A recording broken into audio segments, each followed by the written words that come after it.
What's up, guys? This is a video follow-up from basically a video I produced not long ago. Wanted to give a little more detail on the concept that perhaps what's called hyperbolic language. Uh, we use it every day without really understanding or even thinking about it. It's something that we accept as an everyday language, like you turned my world upside down, you broke my heart, uh, I'm going to punch your lights out. Any number of types of speech that go to an extreme length to emphasize a fact is really hyperbolic in nature. And when it comes to prophecy, it's no different. And really depends on our type of hermeneutic. And hermeneutic is just really how we interpret the scriptures. Uh, Inductive type studies leads us to dig in the scriptures, and when we don't find or understand a particular passage, if we want to go to the Old Testament and dig, we can look and see what was intended by the type of language used. And sun, moon, and stars are no different. In this short video tutorial, I want to just show a couple of passages that give us a insight into the sun, moon, and stars. Um, the first passage I want us to look at is Genesis 37:8, where Joseph has a dream, and it says, "Then he dreamed yet another dream, and he told it to his brothers. And he said, Behold, I dreamed a dream again, and behold, the sun and the moon and the 11 stars were bowing down to me. And he told it to his father and to his brothers, and to his father rebuked him, and said to him, What is this dream that you have dreamed? Will I and your mother and your brother indeed come to bow down to the ground to you?" Notice, I I and your mother and your brothers. Think about this. I and your mother and your brothers are the subject matter of the sun, the moon, and the 11 stars. Remember, Joseph, there was 12. There was actually 13. One was a girl. But Joseph, there was 11 brothers. So if he is saying that the sun and the moon and the 11 stars are going to bow down to Joseph, then he is identifying, his father's identifying the sun, moon, and stars in this passage. Just something to keep note of.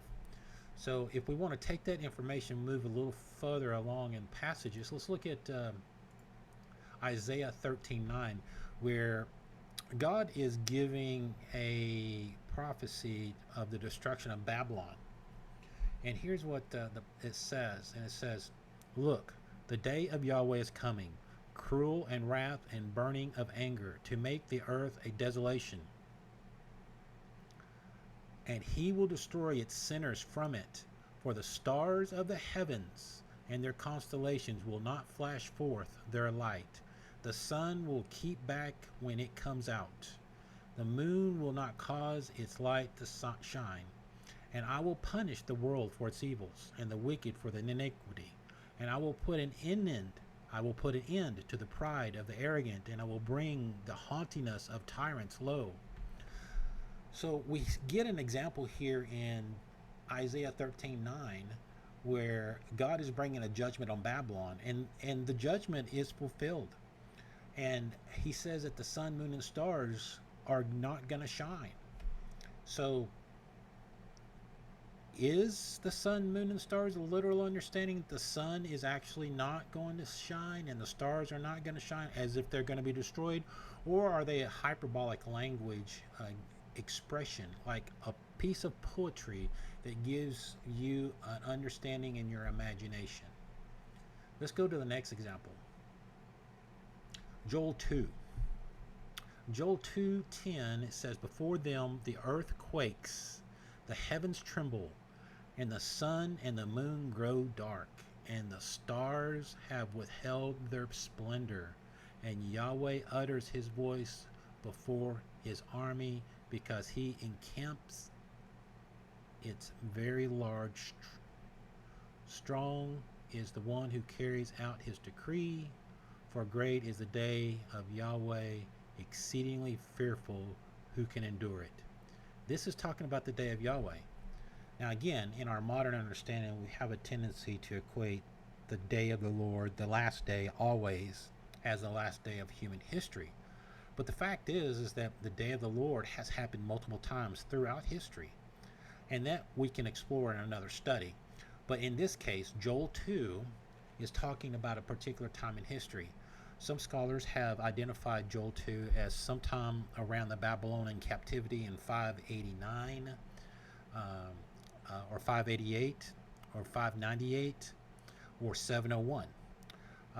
But this was not necessarily the end of the world, but it was definitely the end of their world. Let's look at another example. Let's look at Isaiah 24.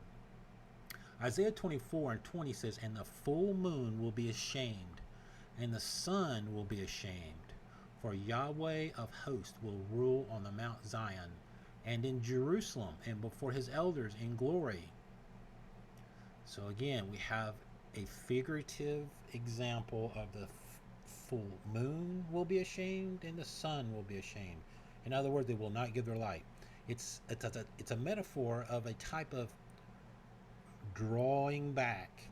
It's supposed to paint a picture in your head, a way of drawing that this is devastating. Now, many people I know, me in particular when I was much younger, examined these words as literal. And all I'm offering is how they were used in the Old Testament. This is an example of what's called inductive study. When you don't understand a particular text very well, and then you try to look at its historical context in other passages, and you interpret the unclear passage by understanding the clear passage. Now, looking at Matthew 24, Jesus uses the same language. And what's so interesting about this is, if we look at verse 29, Matthew 24 saying, "Immediately after the tribulation of those days, the sun will be darkened, the moon will not give its light, and the stars will fall from heaven, and the powers of the heaven will be shaken." Now think about this. How has this passage been used in the past? Did the sun literally destroy itself? Did the stars literally collide into the earth? No history has given us that. But today when we walk out there and we see in the sky, we see the sun and the moon and the stars, we go, this hasn't happened yet. So this short, brief video introduction was on how we use clear passages in history to interpret kind of unclear passages that we don't fully understand. We use what's called inductive study in some degree to try to understand the relevance of the passage compared to the historical narrative. With that said, I will leave it for now. Look forward to maybe a couple other videos, maybe on this topic or others. Have a great day, guys.